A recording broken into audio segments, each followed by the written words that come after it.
It seems fair to say that some moral commitments find their impulse in the desire to render back to God some good because of the help He has given in distress. How are we to understand this connection and its relationship to faith in future grace?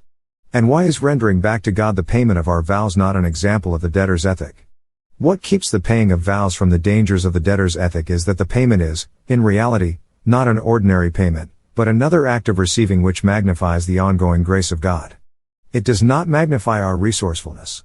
We can see this in Psalm 116:12-14. The psalmist's answer to his own question, "What shall I render to the Lord for all His benefits?" is, in essence, that he will go on receiving from the Lord so that the Lord's inexhaustible goodness will be magnified.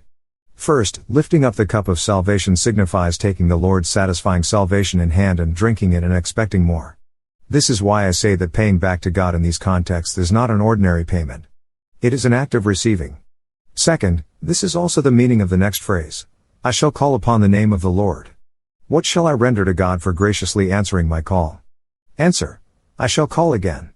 I will render to God the praise and the tribute that He is never in need of me, but is always overflowing with benefits when I need Him, which I always do.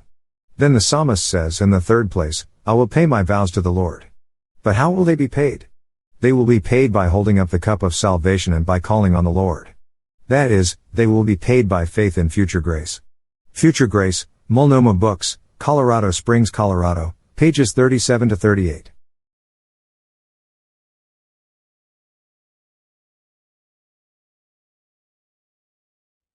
What shall I render to the Lord for all His benefits to me?